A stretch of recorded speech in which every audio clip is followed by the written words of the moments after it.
Hi. Can you guys hear me? MC Sheng is saying the sound is bad. Can you guys hear me? If you can hear me, say I love Thanda. Type I love Thanda in the comments, then I would know that you can hear me. I love Thanda. I want to see that I love Thanda coming.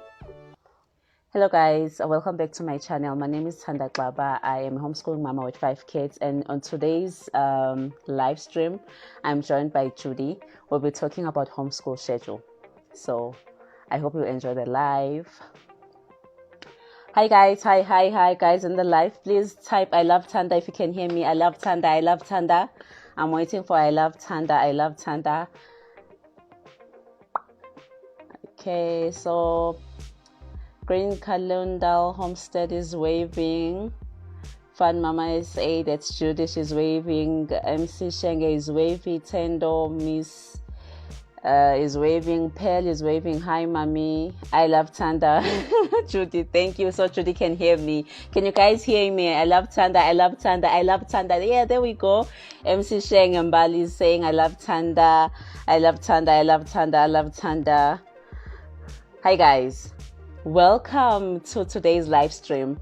I'm very excited today. We're talking about something that is very important to any parent, really, time management. How do you manage your time as a parent? And it becomes a bit complicated when you're homeschooling your kids. How do you then balance homeschooling your kids, maybe working, whether you're working from home or working away from home, plus being a parent, So today I have a special guest, Judy. I'm going to let her in. I see I love Thanda, which means you guys can hear me. Pearl, I love Thanda. Yeah, I love you guys.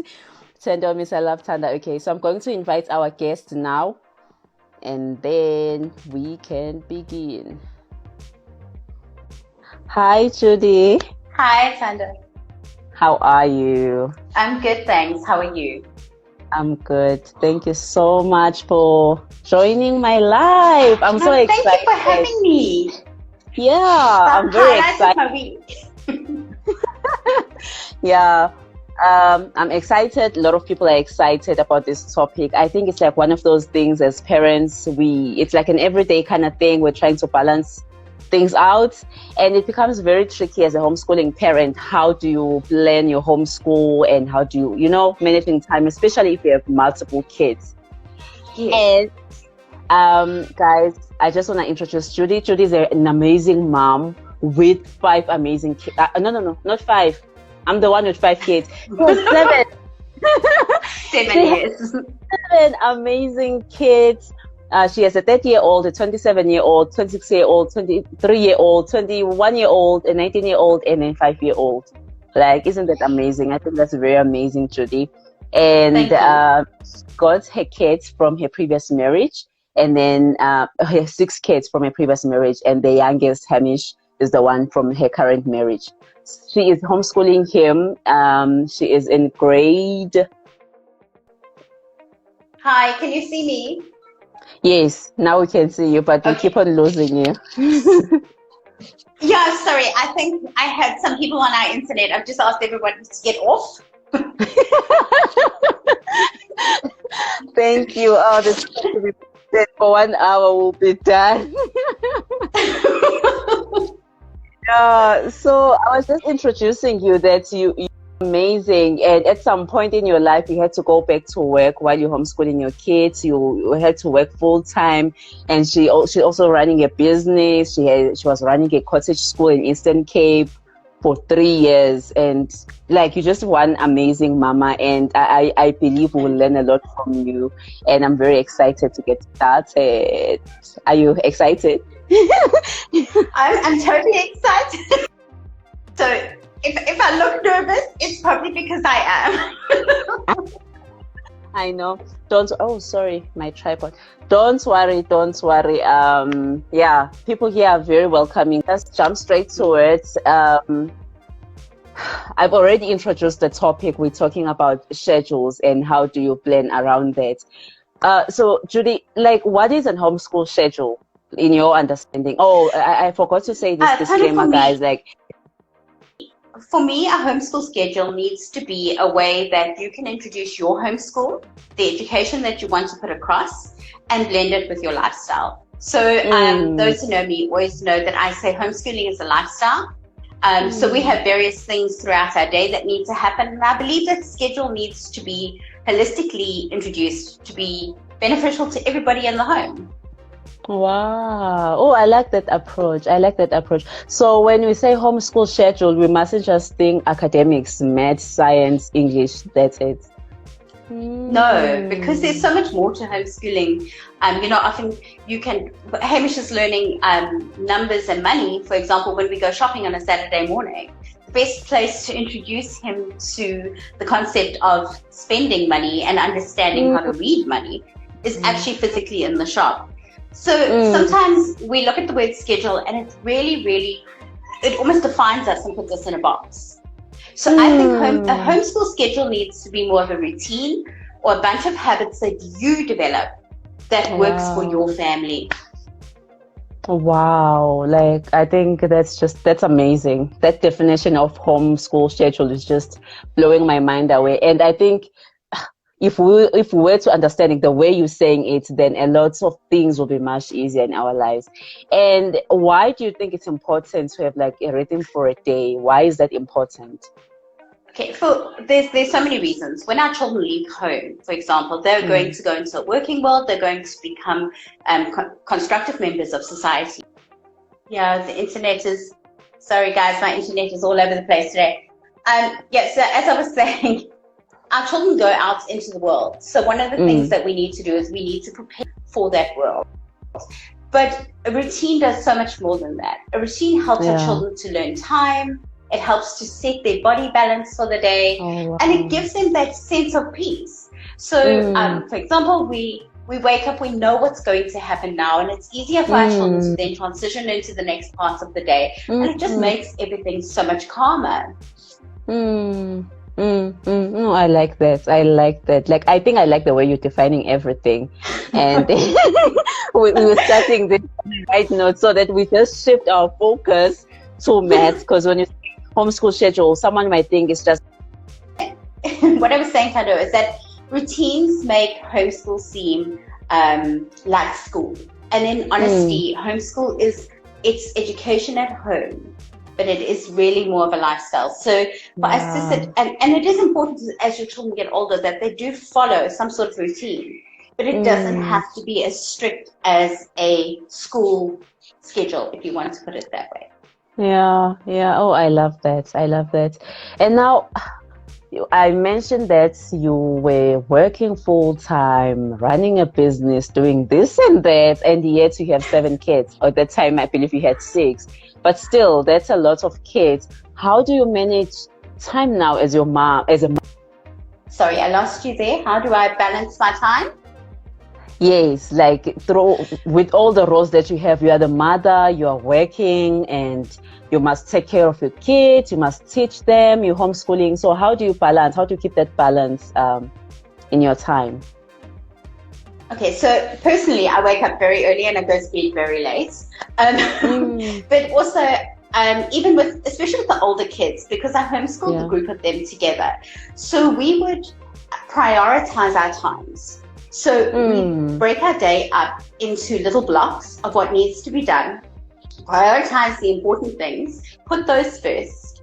And then so with Hamish, for example, I have a lot of brain breaks, and during those brain breaks, he'll go jump on the trampoline, I'll quickly load the dishwasher. Or he will sit next to me and color in while I quickly get a post out.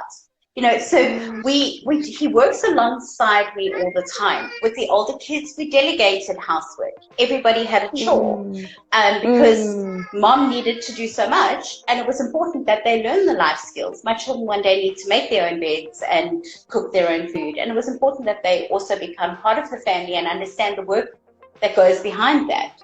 So with older kids, delegating is really great. With younger kids, they want to be with you the whole time. Yeah. So one of the things to do is to just work alongside them. I've prioritized my days so that my day is very child-led. We have, because of our routine, and our routine is not set in stone. I am really flexible, but we still do school from 9 to 12. We have our lunch at 12 o'clock. We will then do our outside time. I then start work when Hamish is asleep. So a lot of it is really just prioritizing, finding what works for you, and let them work alongside you. If you today need to do the garden, let them garden with you. If you find that you've got to get a post out or you're busy with work, let them sit and color in or draw or build a puzzle near you. So it really is just finding your kind of balance in the group that works for your family. Wow. No, I think I'm also taking lessons. I like that because, I would find with my younger kids, I have a 3-year-old and a 1-year-old, that sometimes maybe when I'm still busy with their sisters, they would come and demand attention, like, no, now. I want attention now. So I like what you're saying, that you can involve them in what you're doing. Maybe they're doing something just next to you while you are busy. Then they feel like they have you, but everyone is winning. But this is it. And something, Thanda, that I've taught Hamish from last year already, from 2 years ago. He was about 2.5. And I went to him and I said, you don't need to jump on mommy if you want my attention. You can come to me and you can say, I need attention. And he will actually stop during the day and he will come to me and he will go, I need attention. And so giving him the skills to be able to verbalize that also allows me to stop, because when I'm in work mode, you're focused and you want to get it done. And sometimes I can just tend to could you just let me finish this? Yeah. Sometimes his little need is that his mommy just gives him a hug. So giving him those tools to be able to verbalize just allows us to both be on the same path. And in the same breath, I've also been able to say to him, Hamish, this is mommy's work time. I need you to go and keep busy, please.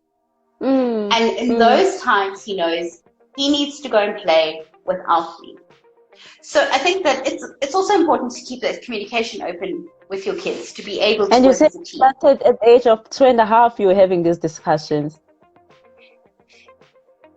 Well, Hamish had so he had a really good vocabulary by then.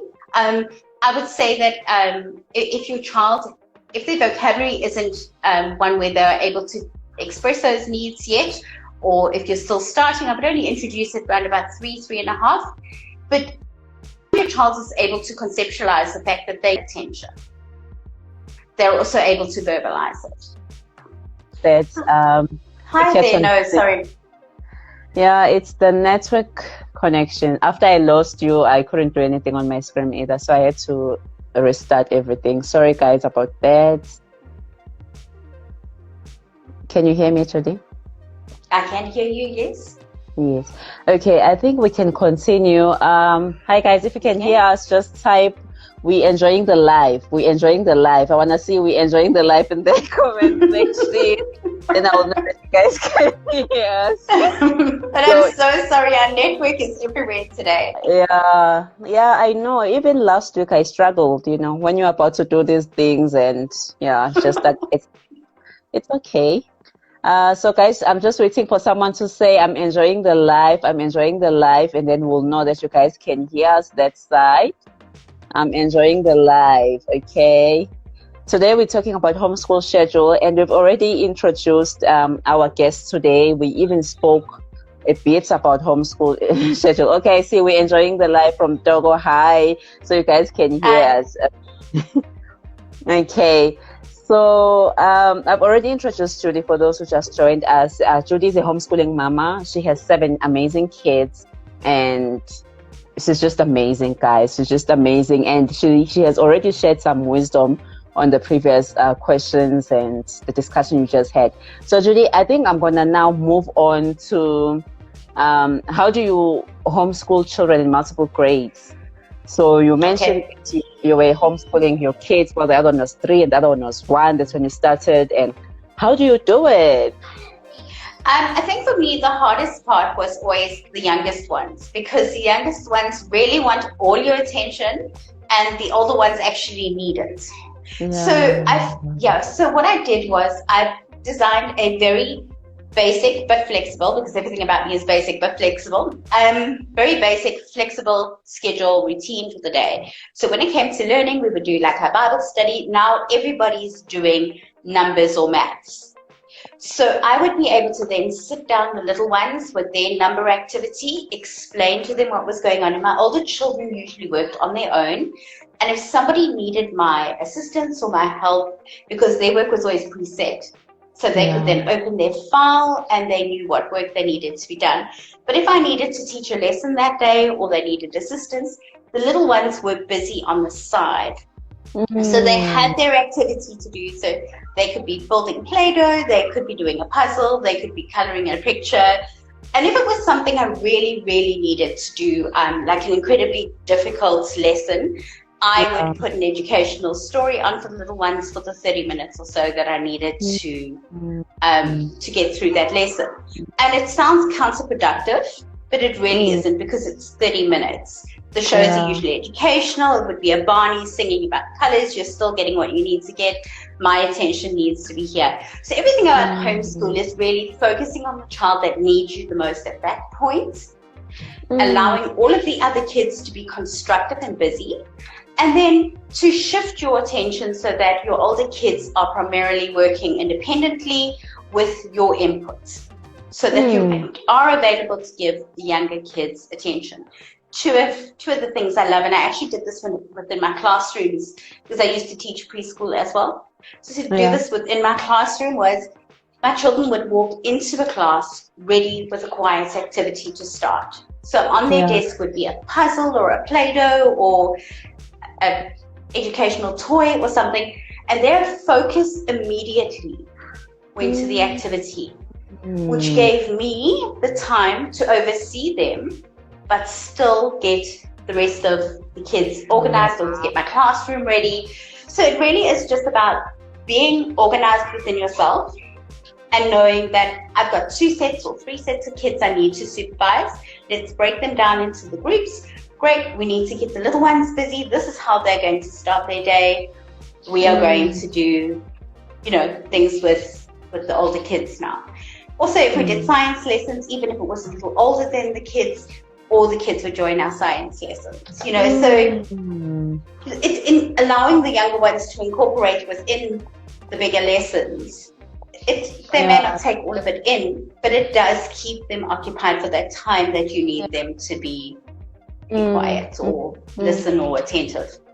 Oh, wow. Oh, yeah, I like everything you just said. And you said the youngest one normally want your attention more, where else maybe the older one, they need your attention. And that is so true. That is so true. And sometimes I find myself really wanting to literally cry tears. Yes. Because of that. The young ones, you will know that they don't really need me right now.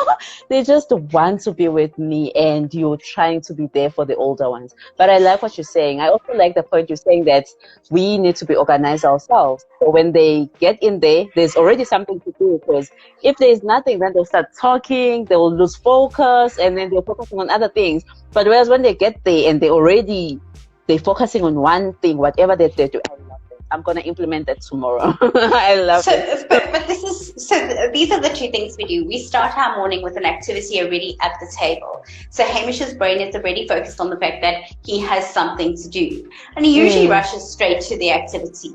And for us to transition to the next thing, so now we've just done 30 minutes of math. So my child is definitely not thinking about reading or going over nouns, or he could care less right now. His brain has worked. So we then have what I call a brain break. For us, we're in a really small flat, so we'll go and look for posts, we'll go outside and water the plants, he'll jump on the trampoline. It takes 5-10 minutes. It's something I possibly have to do. And this helps him to transition to the next lesson.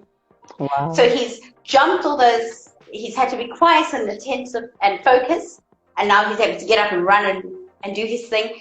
And then he's ready to sit and listen to the next lesson. Oh, wow. And that just takes so many tears out of homeschool, because especially if your children were originally in a mainstream school and you're now trying to implement, it's really hard to start feeling your feet, like how do you implement those schedules? What's the right schedule for us? And I think so many of us are like, I'm going to do it wrong. And here's where I have to encourage you and say, you're not going to do it wrong. You're their mama. You know exactly what they need. You know what needs to be done during the day. You know what your family needs to do to accomplish that. So I would just say, you know, when it's done, organized, for me, organization is the key to having that balance. Beautiful, beautiful. And now, what if we fall behind? Like, how do we get back on track? Like I was saying, let's say in a scenario where a parent has multiple kids and maybe the young ones keep on demanding more attention, and as a result, the other one is now falling behind. How do we catch up? How do we keep on track? I think the first thing is that we always don't want to accept the responsibility of the fact that we've allowed that to happen. So to first give ourselves the grace to understand that it happens. You know what, these things happen. It's life. You know, we had Hamish sick for 2 weeks, and then he had COVID, and then I got sick, and you know, life happened, and things do fall behind. And then to look at what is the workload. Sit down with the child and explain, we've reached this point, we've fallen a little bit behind, so we need to put in a little bit of extra work. Would you mind sitting with me? Well, not would you mind, because you've got to kind of do it, but let's sit down together and make a really cool plan where we can patch this work up. Perhaps it means that I need to give you 30 minutes extra bedtime, but would you sit with me when the little ones nap and work these things out? So it's really just about finding that balance, seeing where you're going to fit it in, and then rewarding the child, because it wasn't the child who fell behind. Yeah, I'm very big on rewards. I'm a little too lenient on rewards.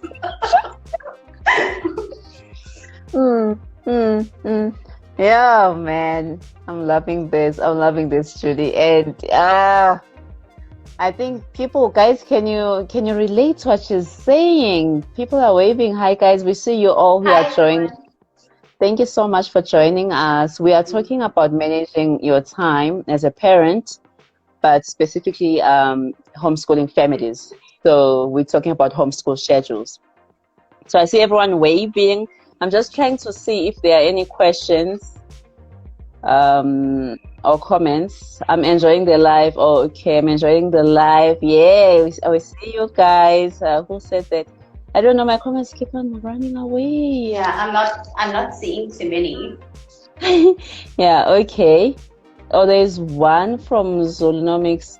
Okay, she's saying we wait until the little ones nap for the big lessons with the older kids. Okay. Yeah. That's another strategy, that you can wait for them to nap, and then you just use that hour or 2 hours when they are napping. That sounds like a plan. Let's something move on. So I just want to bring up something with routines and schedules. Something we do is we have our school holidays in the same time as the school terms, because then my children are allowed, or can, mix with their friends, because not all of their friends are homeschooled. So I know, like, people take their holidays in all different places. We've always tried to match our holidays to when their friends are on holiday, just because I found that it was then easier for them to keep those friendships, especially because some of my children did go to school first. So because of that, they had friends who were also not homeschooled. Oh, that's nice. Now aligning that when they are free, then they can plan to do something fun with their friends. Yeah, that's nice. And now, where are we? Okay, what if I want my children to lead our homeschool? Yeah, how can I manage time in such cases? You know, I've had families where it's purely child-led. If my child is feeling like doing this today, so that's what we're doing. And I understand that maybe can be better to manage when you have one child, but when you have 5, 6, 7, like in your case, how do you manage when you want to still maintain the child-led approach, but now how do you manage time as a parent? I think I'm going to speak as it in a few different sections. So from a one-child perspective, it's incredibly easy. Let's say we're going to talk from the scenario that you've already found a routine that works for your family, that is now integrated, and your day-to-day is generally running smoothly. So Hamish comes to me and he's like, but Mummy, I really don't want to do school today. And I'm like, yes, but we kind of have to. And I could say to him and give him the option. I understand you're not feeling like school right now. How about we do something else right now and we can do school a little later? That then means I need to shift my schedule, but we can do that. And we have often done that where we have we've gone with what he wants to do. Say you're homeschooling smaller children and both want to do something else. Again, you could do something really simple. When it comes to teenagers, tweens, teenagers, I do believe that they need to have an input in their homeschooling. I believe that they need to have some input in how they're studying, where they're studying, how much they're studying. I also know that you will never get work out of a child who's been forced to sit in front of a book for a subject they hate, and it's just not that day. In that regard, I'm quite happy to go to them and go, I'm sorry, did you understand that maths and English are every day thing? We can't skip those. But I'm quite happy for you to skip geography, for example, today and double it up tomorrow. So I do think it does depend. Our older children obviously need more guidance to be able to stick to what they're doing, because when they're in the workplace, this is what they need to do. You know, you can't go to work today and say to your boss, I'd like workplace to be me-led, and I don't really feel like working today. I think these are things, you know, when I can start to become tweens and teens, we've got to kind of say, sit down with me, let's see our schedule, let's see how you're going to work, and this is it. But I do get that today is a bad day and we're not going to do geography. But I will need you to catch it up. So could you tell me where you're going to catch it up? And 9 times out of 10, the kids are pretty balanced by then and they can. But with the little ones, it's really just a case of adjusting your schedule. But again, having those, I'm sorry, we have to read every day. We have to practice our writing every day. So we may not do it now, but you do need to do it later. Oh, I love that. I like that. And now what if you have more than one child? So one child is saying, I want to do this. The other one is saying, I want to do that. How do you keep balance? Well, if you have kids like I did, who would thrive off the fact that one didn't want to do it, so they suddenly didn't want to do it either. I think you really do need to just go, because some kids will do it every day. I don't want to do this now. I don't, because they're struggling with it. It's difficult. It's hard. I mean, learning to count doesn't come easy to every child. So I think it really, mom's got to kind of step in, and she's really got to use her initiative then. She's got to go, listen, love, you've done this for 4 days in a row, and as much as I love you, if we continue to do this, we're really not going to get any work done this year. So child-led is lovely, and it's wonderful for a home to be child-led. And you will also know, with multiple children, you'll find that they don't all need to be changing their schedules at the same time. For example, my eldest daughter was academic and could sit there for 9 hours at a time learning. She still can. I mean, she's an amazing writer who can still push hours and hours and hours. Whereas one of my youngest sons didn't want to be anywhere near a school book, but you could put him in front of something to create, and he would create for hours. So I think if they want to be child-led, start with their passion. Start the morning with what your child enjoys. Oh, wow. Your child wants to paint, let them paint their alphabet. They're still learning it. If they want to bake today, let them bake their numbers. They're still learning it.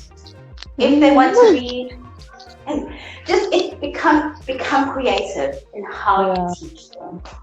Yeah. Oh, beautiful. Loving it. Now, Judy, when you were getting started with homeschool, what were some of your concerns? Or maybe, when you were getting started, what were you most concerned about? Okay, so when I started homeschooling was not as widely accepted as it is now. I can imagine. It was, it was years ago. We're talking at least 25 years ago, 26 years ago. And it was like, those odd people over there, they're homeschooling. So I think in that regards, my answers to this would be very outdated. But I can be very honest with, we've looked at whether we homeschool Hamish on a full-time basis or whether we put him back into school. So some of the things that we've considered is which curriculum would be the best to use.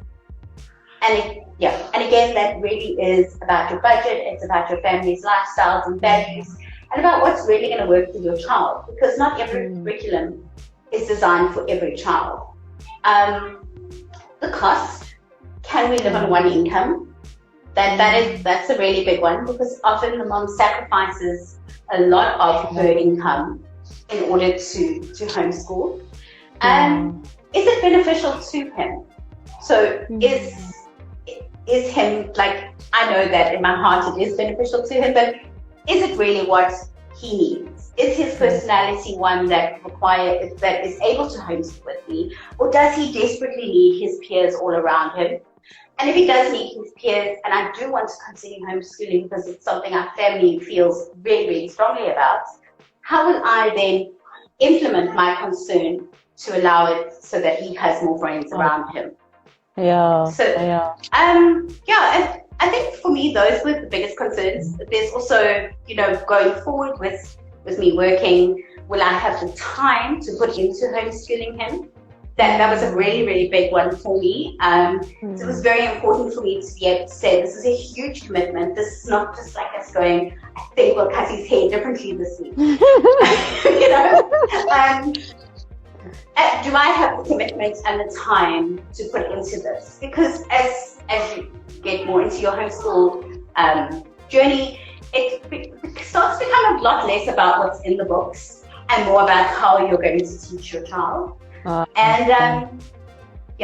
think that those would be my questions right now.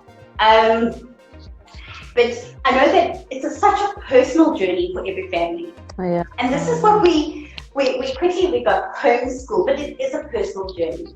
There's so many reasons why people choose to homeschool. And I think when you're looking at homeschooling, specifically, not just online schooling or, because we have to, but when you're looking at homeschooling, the first question would be, how will this impact my family? How will we make this part of our lifestyle? How do we ensure our children are happy with this choice? Wow. Nice. And how do you then handle negative criticism around homeschool matters? I believe, since you said you started like 25 years ago, so people would say, it's her, and they'll pass all negative comments. Family gatherings, maybe, or wherever there were people, they will say, I'm sure you faced that. Well, my ex-husband actually was totally against homeschool, so it was incredibly difficult for me to homeschool for years because, he was totally against it. And we had a neighbor knock on my door one day and tell me what a bad mom I was because my children were not in school. No, it's insane. So and I always wonder why, because I never stand outside of school and ask or harass the parents why their children are at school and not being homeschooled. So I do tend to find that I get a little defensive. And I will pull that up. I will usually say to them, did I ask you why your kids are at school? But it's just, I think what happens is you start to realize that in any journey, it's not about anybody else. It really is about those bonds you make with your family. It's about those memories. I have the most amazing memories of every time my children started to learn to read. I can tell you from a mile which ones colored in well, which ones didn't, which science experiment they did, the one that stayed up reading for hours. These are memories. My children are adults now. They're, I have a grandchild already, so those moments are incredibly precious to me. They're moments that, because of homeschooling, we had so many opportunities.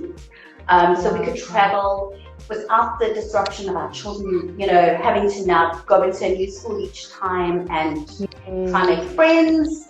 Yeah. We could go to a museum on a Wednesday and it would be empty. You know, there were a lot of pros. So I think one of the things that I would say, if you are homeschooling and really you are getting a lot of negative feedback, is to ignore it. Homeschooling got such a good light during the pandemic. It was so wonderful to see people finally acknowledge the hard work that homeschool moms do. I was like, yes! Every homeschool mom says so, hey? Yeah, I love the crowd. I was like, yeah, we all need one. It was great to see. It was great to see that acknowledgement that homeschooling wasn't looked at in this freaky kind of negative way anymore. Yeah. And I think we have really moved past that. Homeschooling is being embraced more. People are becoming more positive about it. Perhaps an older generation may not look at it like that, or somebody who is more conservative. But that is okay because they're making the best choices for their family. Yeah. And I think that's pretty much, you know, the only way we can really look at it. Yeah. Oh, nice. And Judy, if you were to speak to yourself now, when you were getting started, what would you say? What would you say to yourself? So much. The first one is you've got this. You can do this. All those days of self-doubt and guilt and the days that you cried thinking that you hadn't taught enough, you've got this. I recently wrote a personal Facebook message page about how character is so much more important than academics. And not to take away from the academics, our children need them. But I have raised 6 amazing, wonderful, kind, productive children. And could I ask for any more? And so if I had to say anything to myself, I would say the hard days, go play Play-Doh, have an ice cream. It's okay. Start again tomorrow. You've got this. If you need a break, take a break. If that subject is difficult, it's okay. It's probably more difficult for your child. Also, don't be afraid to ask the questions. Never be afraid to ask somebody. There's always a mom out there who does know about that maths. That, you know, they can help you out. And I mean, remembering when I started, we didn't have Google. We still had encyclopedias, heavy encyclopedias.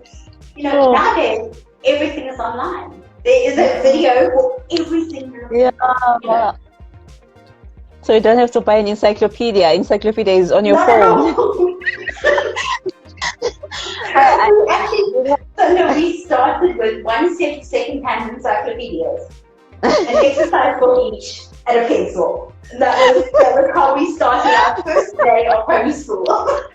You know, I actually have a memory with encyclopedias. My dad had one from A up to Z, some series, you know. So whenever you would give some work to do, you would go to the encyclopedia and then you would look for that thing. So it was on the computer like nowadays. So yeah, but I think now things are much easier. You know, like just what you're saying, the things that you would say to yourself, you're saying that to me right now, and you're saying that to everyone who will see this video. And I think we have access now to information. We have people like you sharing their stories with us, and you know, we can just feel safe that okay, I've got this. Oh, okay. So she also felt like this when she started, but then she realized that it wasn't worth it. So I really appreciate the time and age we're living in, and I also appreciate people like you, you know, people who are not stingy to open up their homes and their life and share with others, because so much more. With so much more, I'm learning from you, and I'm sure people who will be watching this live here and people will be watching a replay, they will learn a lot from your story, and it just goes a long way. You're contributing positively to the society.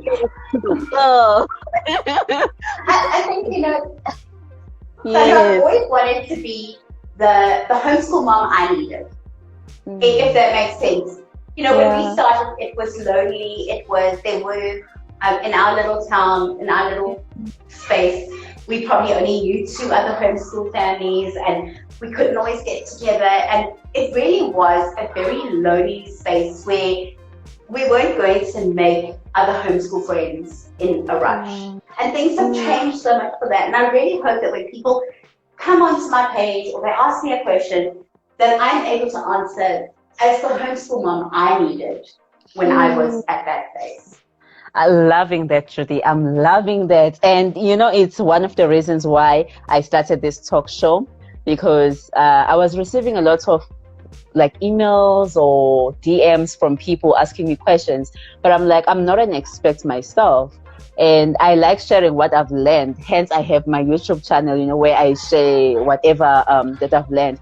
But I thought if I could then have a platform like this, then I can have people like you. And it's like a platform that you can share your story and someone can learn from it. So it's something that I personally wish I had. I wish someone had these shows, and I wish I saw someone.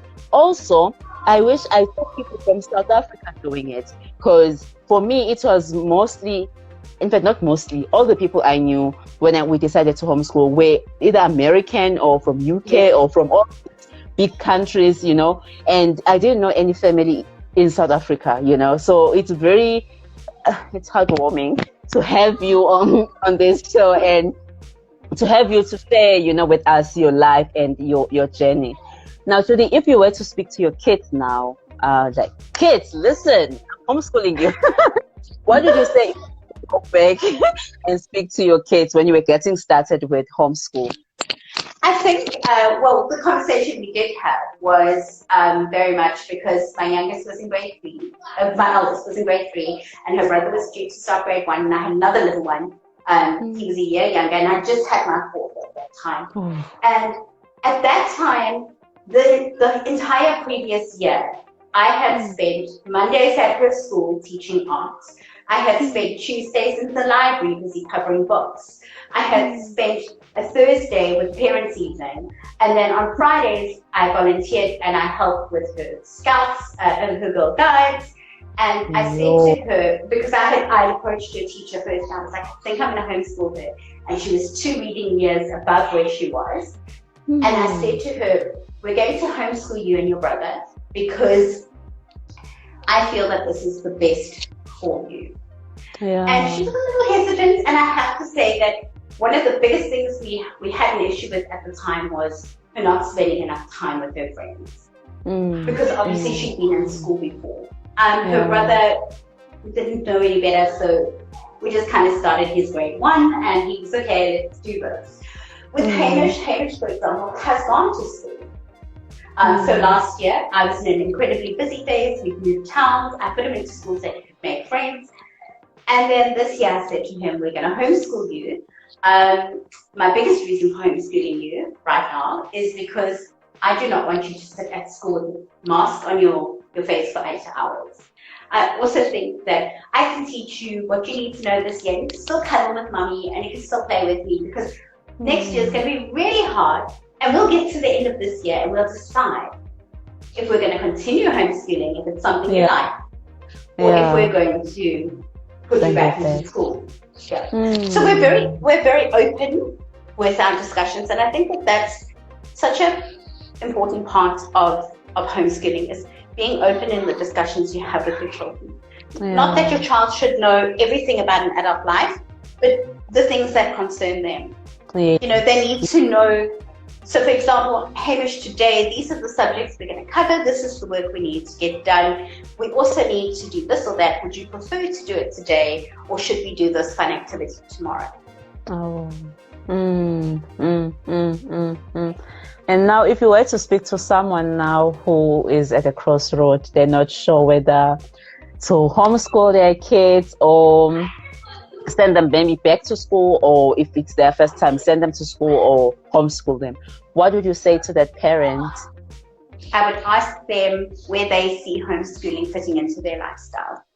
And if it is something they feel it fits into their lifestyle, they can dedicate the time and the effort to, and without 100% of a doubt, they know that that is the best thing for their children, homeschool. If it is not something you see fitting within your lifestyle, if it isn't something you feel you can dedicate the time to, if your children perhaps need that social interaction that you can't give them, send them to school. So it's a very personal decision, hey? I really do believe that. I do believe, but that's because I believe that homeschool is a lifestyle change. Yeah. It's because I do believe it impacts you so much. I mean, you know, it really does consume your days almost. You know, we're teaching all the time.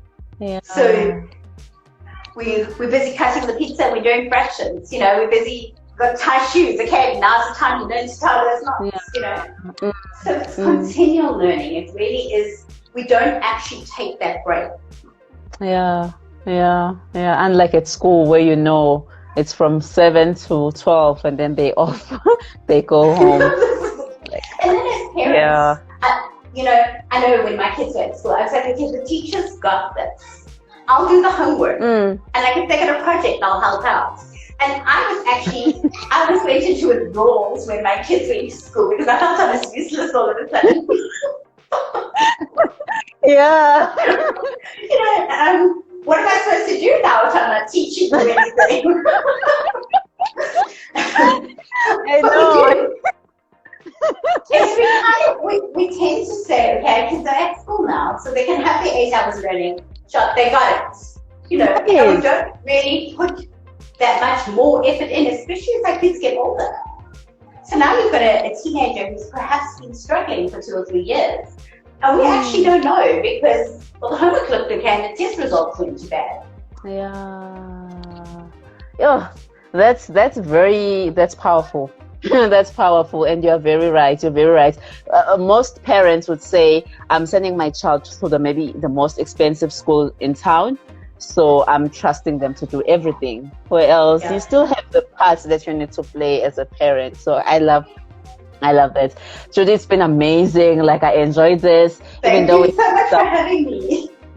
It's been, I'm gonna enjoy watching the replay, you know, as I'm listening to it, because I'm going to save this and then I'm going to post it on my YouTube channel for anyone who missed it or anyone maybe who's not on Instagram, but it's going to be available online almost like forever. So for people to click in there and then they can learn from your story. Thank you so much, Judy. Like, thank you so much for the wisdom shared with us. I learned a lot and I really appreciate the time you took out to speak to me and to speak to us and answer our questions. And Judy, now for someone who wants to reach you, like, where do we find you? Do you have so I am Fun Mama. We're on Instagram, right? Instagram, I'm Fun Mama SA. On Facebook, I'm Fun Mama SA. I also share a lot of homeschool things that don't go onto Instagram to my Facebook page. So and then I have a blog which is www.funmamasa.co.za. Oh, nice. I love that you're documenting this journey because it's amazing for someone to just click on that picture and then they read the story behind. I always enjoy those things. I'm one person who enjoys long captions, so I would read and get to understand, to learn more about the person. So I love that you have a blog page, Facebook page, Instagram page. So guys, what I will do, I'll put all the links to Judy's pages on the description box on YouTube. And please, guys, go follow her on Facebook, show her some love, and you can just let her know that we met maybe here or maybe you met on YouTube, you saw her on YouTube, and then follow her on Instagram as well on this account. And like, I really appreciate you, Judy. And guys, just show her some love, and on your blog as well. I'm gonna go in there myself. I'm gonna read everything, you know. I loved everything we talked about, and I really appreciate you, Judy, for taking time. Sorry, my tripod. No, it's okay. I've been moving this all, so don't worry. Thanda, I'm always really open. You guys can DM me anytime with the questions. I might only get to it at 9 o'clock, but I do answer every DM that comes into my box. So if you have a question, please feel free to reach out. Yeah, really appreciate you guys. So guys, this live stream, I'm gonna save it. I'll post it on my YouTube page. I'm thandaxaba on YouTube, and you can follow me on Instagram as well as Thanda_Mrs_X, or on Facebook as thandaxaba, on TikTok thandaxaba, Twitter thandaxaba1. So I'm gonna leave all the links in the description box, and let's connect, guys. And if you have more questions, just leave them there, send DMs, and like Judy said, she will gladly respond to all your DMs. So if you're messaging her, she's gonna respond to you, and just read her blog post, and I'm sure you will learn a lot, just like you've learned a lot from this video. And guys, next week we spoke a lot about incorporating our lifestyle basically in our homeschool schedules. So next week we'll be talking about field trips or going out. You want to take your kids out somewhere, and we're going to talk everything related to traveling with kids and planning those field trips. How do you plan what field trips, and for different ages, and the cost involved, everything. So make sure that you don't miss it live, and then I will see you guys next week. Judy, it's been amazing. Thank you so much for joining. Guys, thank you so much for joining us. Let me see if I'm not missing any messages. Guys, I see you all. Hi, guys. Thank you so much. Everyone who's waving. I just want to see if we're not missing any messages or comments. I hope I'm not. Okay, there's Dumi Joyce. She's saying very interesting. It was an interesting talk. Thank you so much. I was saying, true, it helps a lot to have you ladies share your experience. We learn a lot. Thanks. Thank you so much, Ntogo. So, like I was saying, we really do learn a lot. We see you guys. We see you, Nelisa, waving, TD, waving. Hello, Charlie, waving. Motisa, waving. Call me Nose, waving. Sancha Designs, waving. Disteria. Sorry, I'm sure I'm pronouncing this wrong. Waving. Confessions of a Guilty Mom, waving. Life with Ellie and Bella, waving. Homeschool Conversation, waving. Selfie fit. Guys, everyone, we see you. Conscious, Confident Parenting. Hi, we see you waving. Dineo is waving. Aruna is waving. CZ waving. Ashan, guys, we see you all. I really thank you so much for the love. And Nazarene is waving. Yes, I think yes, everyone. Thank you so much. If I didn't mention your name, but thank you so much for joining the live. Then I will see you guys next week. Judy, thank you. We'll talk. And then I'm sure I'm going to have you again some other time. Thank you so much. Anytime. Thanks, Ed. Bye. Bye.